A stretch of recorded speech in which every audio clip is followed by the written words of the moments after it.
Buenas tardes chicos, ¿cómo están? Soy Analía, la profe de matemática, y en este video les voy a explicar las diferentes formas en que podemos expresar una función cuadrática. Vamos a comenzar por la primera. Es la forma polinómica. Bien, en la forma polinómica nosotros vamos a tener la función escrita como un polinomio, ¿sí? En este caso es un polinomio de 3 términos, la fórmula está completa, donde tenemos el término cuadrático, el término lineal y el término independiente, ¿sí? Cuando la función está escrita en forma polinómica, lo que podemos identificar de una manera directa son los coeficientes, ¿sí? A, B y C.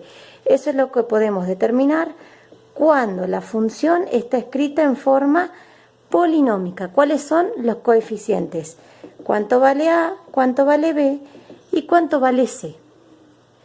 Además, podemos saber que el valor de C nos determina directamente la ordenada al origen, es decir, el punto donde la parábola va a cortar al eje Y.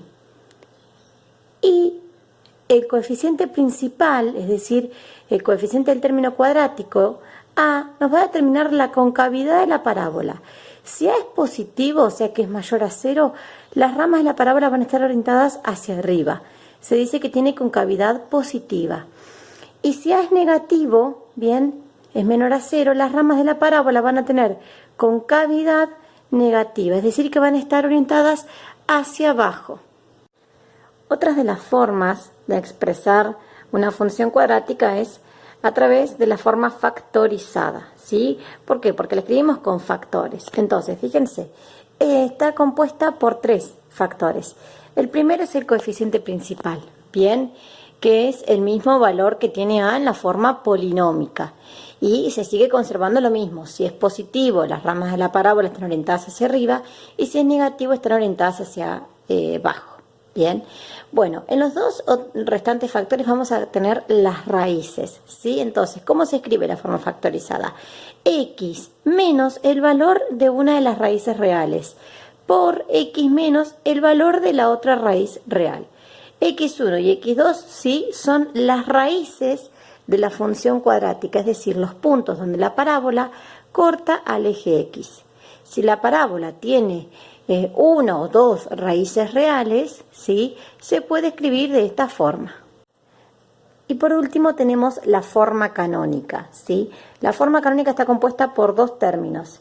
En el primer término tenemos el coeficiente principal por un paréntesis que se encuentra elevado al cuadrado, ¿sí? Y dentro de ese paréntesis tenemos la variable x menos xb. ¿Quién es xb? El eje de simetría, ¿sí? Sería la coordenada x del vértice. Bien, ese paréntesis está elevado al cuadrado y en el otro término tenemos la coordenada y del vértice, ¿sí? Entonces, en la forma canónica usamos como dato o vemos directamente desde la fórmula las coordenadas del vértice xb e ib, ¿sí? Xb está dentro del paréntesis, ib es el valor que está fuera. Tengan presente algo, como acá nos dice la fórmula x menos el valor del eje de simetría, lo que acá nos va a quedar anotado siempre es el opuesto, ¿sí? Y acá va a ir el valor tal cual, porque al ser un signo positivo el que lo precede, se va a conservar el signo de la coordenada y. Vemos ahora el ejemplo x al cuadrado menos 4x más 3. Esta es su gráfica, las raíces son los puntos 1 y 3 y las coordenadas del vértice son 2 menos 1.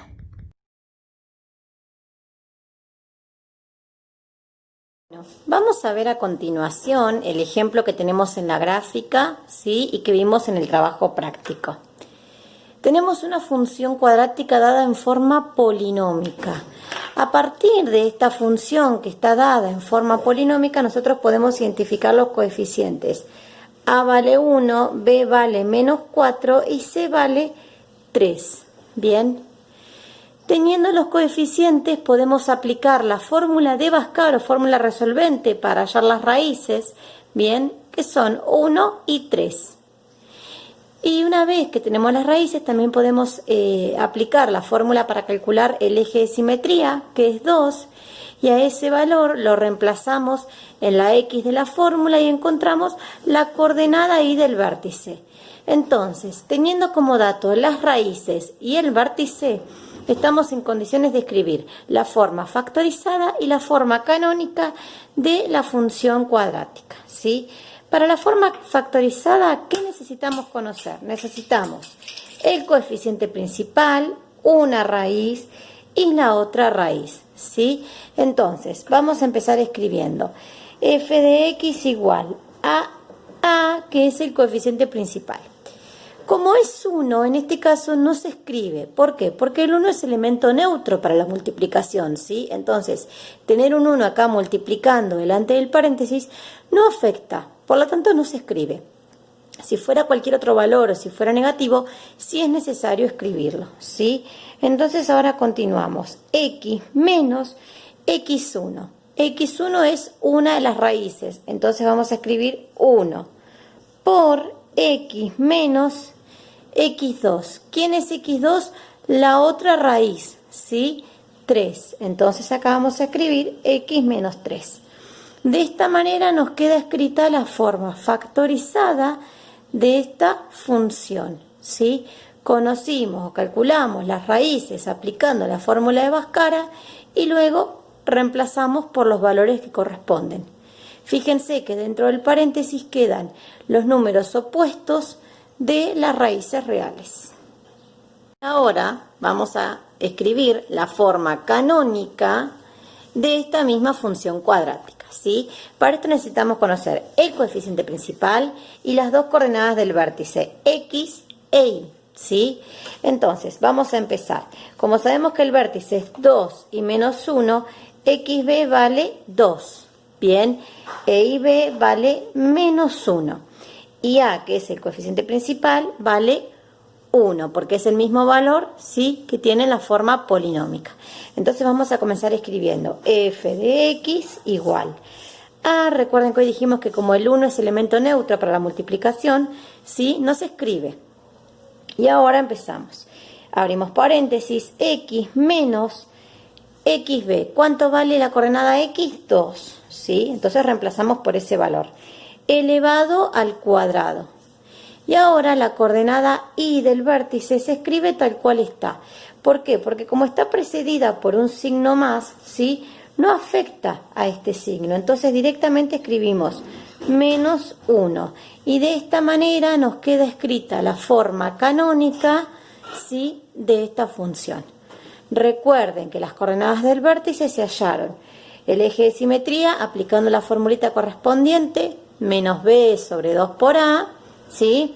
Y una vez que tenemos el valor del eje, que es 2, lo reemplazamos en la x de la fórmula, es decir, buscamos su imagen, ¿sí?, para encontrar la coordenada y.